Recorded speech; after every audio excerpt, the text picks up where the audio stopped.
Hello students, आज पुनः नए वीडियो के साथ 3 अध्याय आपके हो गए हैं। चौथा अध्याय चल रहा है कार्बन एवं उसके यौगिक। ये भी अध्याय महत्वपूर्ण है। इसमें आपको थोड़ा सा ज्यादा समझने की जरूरत है। यदि समझेंगे तभी आप इसके कर पाएंगे क्वेश्चनों को। इससे जो महत्वपूर्ण क्वेश्चन है वो 2 ही 4 हैं जो महत्वपूर्ण आते हैं। पहले हम इसकी चर्चा करेंगे कि आखिरकार कार्बन क्या है, कार्बन के यौगिक क्या हैं, इस पर चर्चा करेंगे। और जब इस पर चर्चा हो जाएगी तो फिर आगे अपन लोग आगे उस पर डिटेल से चर्चा करेंगे। आखिरकार ये पता होना चाहिए कि चौथे अध्याय में कार्बन एवं उसके यौगिक के अंतर्गत है क्या क्या। तो सबसे पहले हम चर्चा करेंगे कार्बन की। तो कार्बन तो सबको पता है। कार्बन मीन्स काला पदार्थ। कार्बन का मतलब होता है काला पदार्थ। ये 10वीं क्लास हिंदी बोर्ड का चौथा लेसन है, कार्बन एवं उसके यौगिक।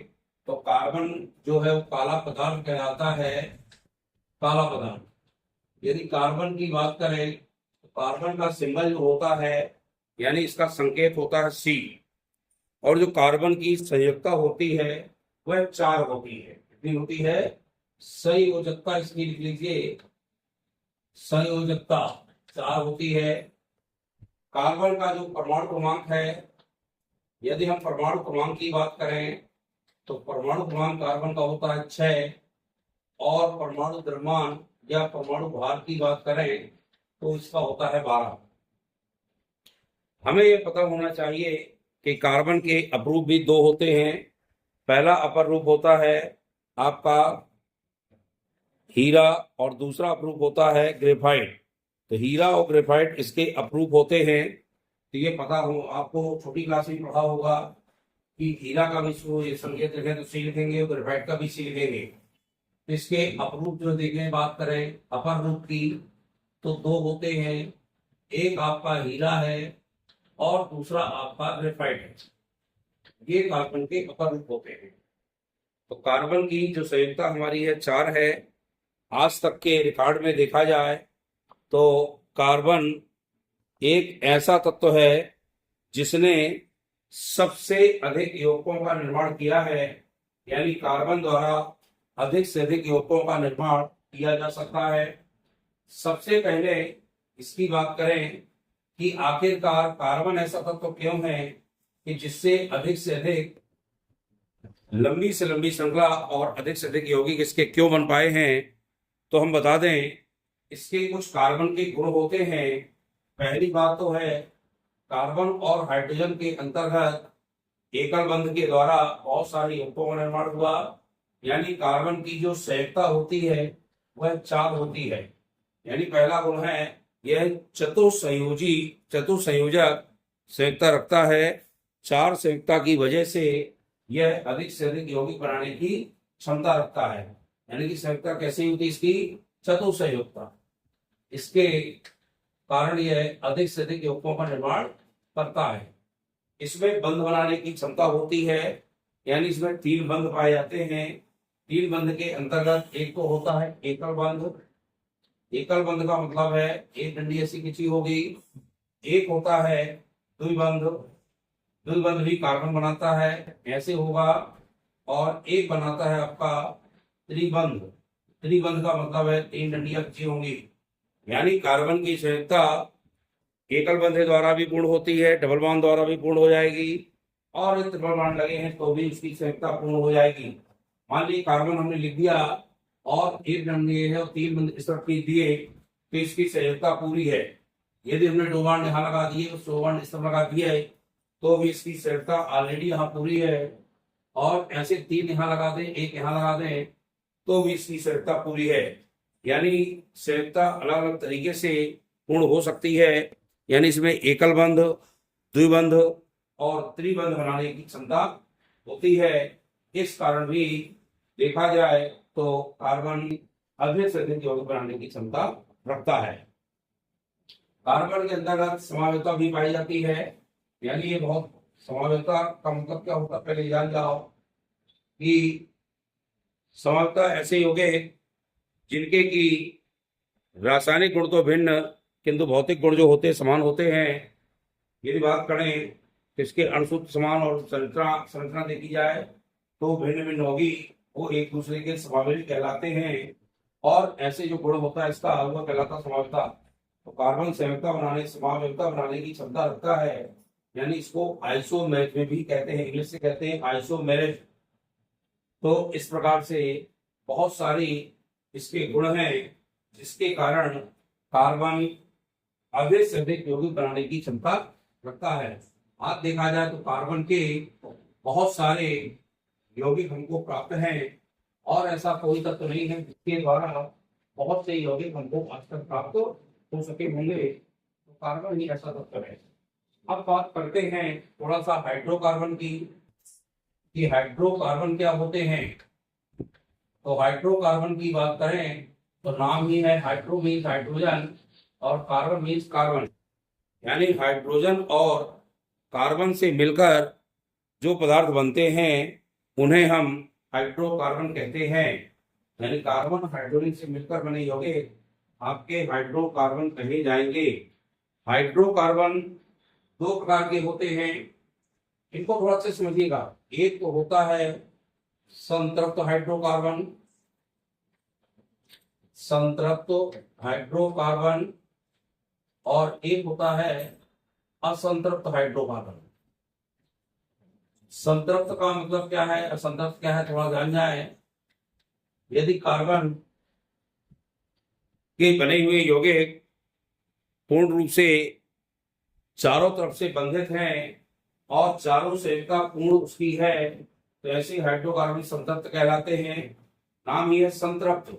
जैसे हमने आपसे कहा कि आप संतृप्त कब होंगे, यदि आपको 2 रोटी की भूख है तो 2 ही रोटी मिल जाएंगी तो आप संतृप्त हो जाएंगे। 5 की भूख है तो 5 मिलेगी तभी संतृप्त होंगे। और असंतृप्त हो जैसे आपको पूरा ना मिला तो निश्चित रूप से कुछ ना कुछ चीज की आवश्यकता होगी, यानी सप्लीमेंट्री फूड की आवश्यकता होगी, तो उसके लिए वो संतृप्त होते हैं। यानी कार्बन जिन बंधों के द्वारा मिलकर के पूर्ण रूप में बंधों का निर्माण करता है और बंध के द्वारा यौगिकों का निर्माण हो जाता है, ऐसे जो हाइड्रोकार्बन कहलाते हैं वो संतृप्त होते हैं। यानी कार्बन अपनी संयुक्ता के द्वारा पूर्ण रूप से चारों तरफ से बंधित हो तो वो संतृप्त होंगे, चारों तरफ से पूर्ण रूप में बंधित नहीं हाइड्रोजन द्वारा तो असंतृप्त हाइड्रोकार्बन कहलाएंगे। संतृप्त की बात करें, यदि हमारा कार्बन है और ये चारों तरफ से एक एक सब में हाइड्रोजन लगा है तो निश्चित रूप से आपने देखा यह संतृप्त है। यानी इसको 4 रोटी की आवश्यकता थी, चारों इसको मिल गई तो ये संतृप्त हो गया, हो गया नहीं हो गया। इस प्रकार से असंतृप्त की बात करें, यदि इसको हाइड्रोजन मान लो 3 ही मिले या 2 हाइड्रोजन मिले तो इसको निश्चित रूप से भी 2 रोटी की भूख है ना, इसके लिए मान लो हमने यहाँ डबल बॉन्ड लगा दिया तो सप्लीमेंट्री फूड इसको मिल गया तो यह भी अपनी संयुक्ता पूर्ण कर लेगा। यानी 2 और 3 4, यानी हर कार्बन की गिनती 4 होनी चाहिए। अब मान लीजिए उसको एक ही हाइड्रोजन इसके पास है और ये खाली है, तो कितने खाली है, 3 बंद खाली होने के कारण यदि हमने इसमें ट्रिपल बॉन्ड लगा दिया तो 3 ये हो गया, एक हाइड्रोजन जोड़ा है तो कितने हो गए, 4।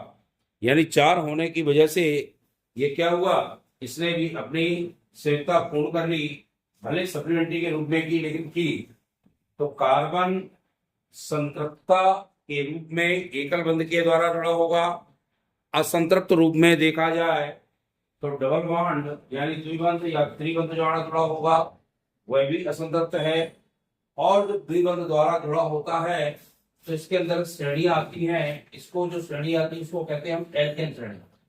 ये श्रेणी अच्छे से पढ़िएगा और इनको नोट करिएगा। और इसके अंदर 2 श्रेणी आती हैं, एक डबल बॉन्ड वाली कहलाती है एल्कीन श्रेणी और ट्रिपल बॉन्ड वाली श्रेणी कहलाती है एल्काइल श्रेणी। इन श्रेणियों के नाम नोट कर लें। एल्केन श्रेणी क्या होती है, यदि कार्बन एकल बंध द्वारा हाइड्रोजन परमाणुओं से पूर्ण रूप से जुड़ा है चारों तरफ से, तो वह एल्केन श्रेणी कहलाएगी। यदि वह द्विबंध के द्वारा कहीं ना कहीं द्विबंध लगा है और द्विबंध के द्वारा हाइड्रोजन परमाणुओं से जुड़ा हुआ है तो श्रेणी होती है एल्कीन श्रेणी।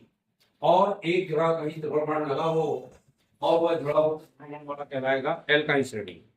इस तरीके से देखें तो 3 श्रेणियां हो गई, एल्केन, एल्कीन और एल्काइन। अब हमको ये पता हो जो एल्केन श्रेणी होती है, इसका सबसे पहले सामान्य सूत्र देखें। ये खाली स्थान के रूप में आ जाता है या एक नंबर वाले बहुविकल्पी में आ जाता है, एक वाक्य में उत्तर में भी आ जाता है। एल्केन श्रेणी का सामान्य सूत्र लिखिए। इसका सामान्य सूत्र होगा स्टूडेंट CnH2n+2, यानी जितनी C की संख्या होगी H की उतनी दुगनी होगी और उसमें दो जोड़ेंगे तो बन जाएगा आपका एल्केन श्रेणी के पूरे सदस्य। कैसे बनते हैं आपको कुछ रटने की आवश्यकता है, इससे आप देखते आइए और ध्यान दें।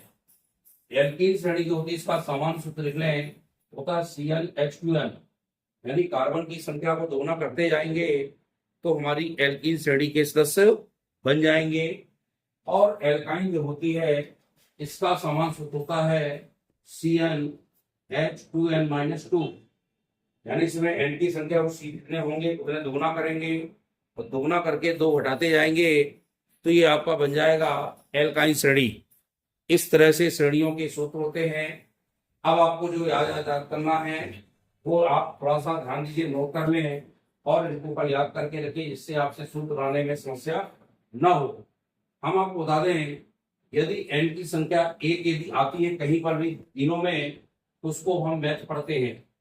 ये आपको आज रटना पड़ेगा, याद करना पड़ेगा, क्या पढ़ते हैं, मैथ। यदि यहाँ पर n की संख्या हमारी 2 आ रही है तो इसको पढ़ते हैं n, इंग्लिश से भी नोट कर लीजिए, आगे काम आएंगे। और यदि n की संख्या 3 है तो इसको पढ़ेंगे अपन को और इंग्लिश से करेंगे PROT प्रो। यदि यहाँ n की संख्या हमारी 4 आती है उसको पढ़ना है व्यू और यहाँ में लिखेंगे DUT व्यू। अधिकतर आपको 5 तक ही पढ़ना है, लेकिन 10 तक याद करने मेरी समझ से 5 हो तो इसको पढ़ते हैं पेंट और यहाँ भी पढ़ेंगे PENT पेंट। यदि यहाँ पर n की संख्या 6 होगी तो थोड़ा सा रटना पड़ेगी, इसको पढ़ते हैं इंग्लिश से लिखेंगे HEX। यदि n की संख्या 7 होगी तो इसको पढ़ते स्टूडेंट हेड और यहाँ लिखेंगे HEPT हेड। ये बिल्कुल नोट करिए मेरे साथ और इनको आज रट कर रखिए। n की संख्या 8 होने पर इसको पढ़ते हैं आप OCT। और यदि n की संख्या यहाँ 9 आ रही है इसको पढ़ेंगे नॉन और इंग्लिश लिखेंगे NON नॉन। और यदि 10 आ रही है तो इसको पढ़ते हैं स्टूडेंट डे, इंग्लिश से लिखेंगे DEC।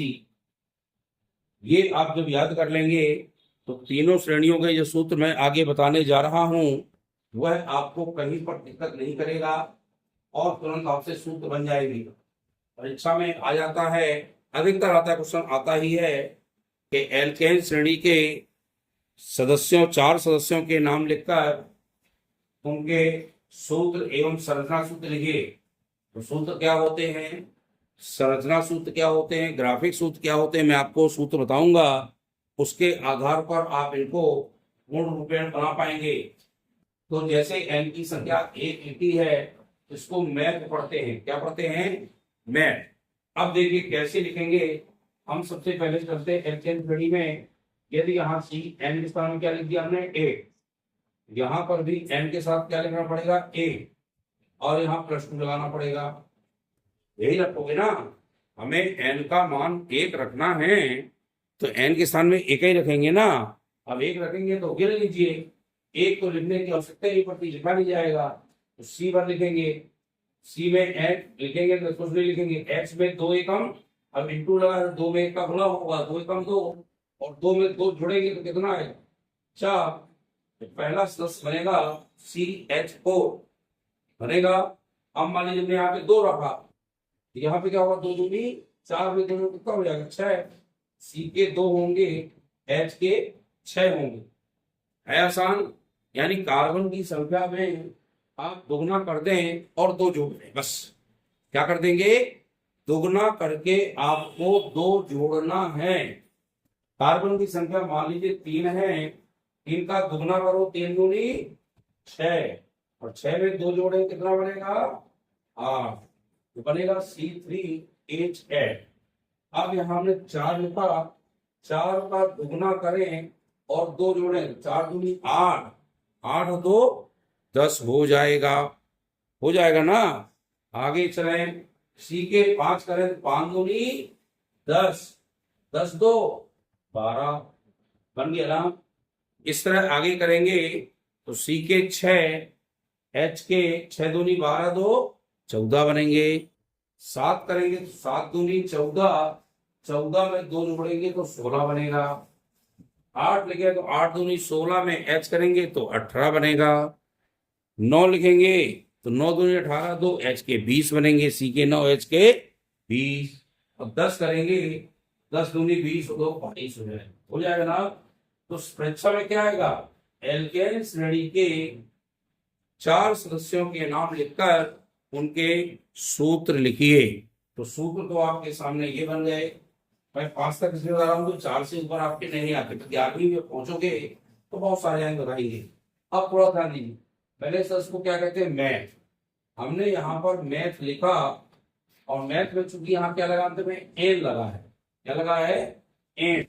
तो एन इसमें जोड़ देंगे, एन की मात्रा कटेगी, नाम क्या बन गया, एन। यदि इंग्लिश से लिखना चाहे देखो MPTH लिखा, लिख दो MPTH। इसके अंत में सब में जोड़ना है एन, एन जोड़ दो, बन गया ना मेथेन। मीथेन लिख दो चाहे मेथेन लिख दो, मेथेन बन गया। यानी पहले से इसका नाम क्या बना, मेथेन। और दूसरा क्या है स्टूडेंट, एच में क्या जोड़ेंगे, एन, नाम क्या बनेगा, एथेन। इसमें प्रोप में एन जोड़ दो, क्या बनेगा, प्रोपेन। 4 में ब्यूट में एन जोड़ दो, क्या बनेगा, ब्यूटेन। 5 में पेंट में एन जोड़ दो तो क्या बनेगा, पेंटेन। 6 में जोड़ोगे तो हेक्सेन, 7 में जोड़ोगे तो हेप्टेन, 8 में जोड़ोगे तो ऑक्टेन, 9 में जोड़ोगे तो नोनेन, और 10 में जोड़ोगे तो 10 दूनी 20, 2 22, यानी डेकेन। ये 4 सदस्यों के नाम आपके आएंगे। तो पहला सदस्य आप लिख देंगे मेथेन। मेथेन का सूत्र आपके सामने लिखा है, कुछ याद नहीं करना। मेथेन में सिर्फ दोगुना करके 2 जोड़ना है, बस ये पता होना चाहिए एथ में एन की संख्या 2 होती है। तो दोगुना करेंगे, 2 जोड़ेंगे तो एथेन बन जाएगा। 3 करें, 3 का दोगुना 6, 6 में 2 जोड़ दो तो 8, 8 में क्या बन जाएगा, प्रोपेन। 4 में 4 दूनी 8 तो 10, ब्यूटेन। 5 दूनी 10 तो 12, पेंटेन। बन गया ना। इस तरह से आपको इनके नाम लिखना है और इनको अच्छे से आज पढ़ लेना है। इनको नोट कर लिया हो तो इनके द्वारा ही पूरे सूत्र बनना है, चाहे वो एल्केन के हों, चाहे वो एल्कीन के हों, और चाहे एल्काइन के हों। इनको अच्छे से आज पढ़ लीजिए। यदि एन की संख्या हमारी 1 होती है तो मैथ पढ़ते हैं। यदि एन की संख्या 2 होगी और करते जाएं तो एथ पढ़ेंगे। यदि एन की संख्या 3 होती है तो इसको प्रोप पढ़ते हैं। 4 होती है तो ब्यूट पढ़ते हैं। 5 होती है तो पेंट पढ़ते हैं। 6 होती तो हेक्स पढ़ते हैं। लेकिन अभी आप सिर्फ 5 तक मेरी समस्या याद करें और 5 तक ही आपने पर्याप्त 10th क्लास में। आगे जब 11th में आएंगे तो आगे आपको और आएगा कुछ 6, 7, 8, 9, 10, 11 भी आएगा, 12, 14, 15 तक जाएगा, पूरा चल जाएगा। तो इनके सबके नाम पढ़ेंगे। लेकिन अभी आपको सिर्फ पढ़ना है 5 तक के नाम। तो इन 5 तक के नाम पढ़ें, इनको अच्छे से याद करें। कल मैं आपको सूत्र बताऊंगा, जड़ सूत्र कैसे लिखेंगे, संरचना सूत्र कैसे लिखेंगे, और इनके ग्राफिक कुछ सूत्र होते वो कैसे लिखेंगे। तो आपसे एक क्वेश्चन 100% बन जाएगा। सिर्फ आपको ये ध्यान देना है, चाहे एल्कीन श्रेणी आए, चाहे एल्काइन आए, चाहे एल्केन आए, किस तरह से लिखना है, किस तरह से दोगुना करना है। हमने कहा था एल्कीन में सिर्फ एच की संख्या, एन की संख्या दोगुना कर देना। एल्काइन आएगा तो दोगुना करके आप घटा दीजिएगा। एल्केन आएगा दोगुना करके 2 जोड़ दीजिएगा। तो सीधे सीधे आपके आएंगे। इस तरह से आप इनको पढ़ते जाइए और नोट करते जाइए। इस तरह से आपको वीडियो अच्छा लगा हो तो वीडियो को लाइक शेयर करें, और जो स्टूडेंट हमारे नए जुड़ते जाएं वो चैनल को सब्सक्राइब अवश्य करें, जिससे आपको इस तरह की वीडियो मिले और आप उनको अच्छे से पढ़ सकें, जिससे कि आपका जो 10th क्लास का पेपर है वो बहुत अच्छा जाएगा। यदि इन क्वेश्चनों को मेरे पढ़ते जाएंगे तो निश्चित रूप से आप पेपर बहुत अच्छा कर लेंगे। इस तरह से आप ध्यान दें। बहुत बहुत धन्यवाद।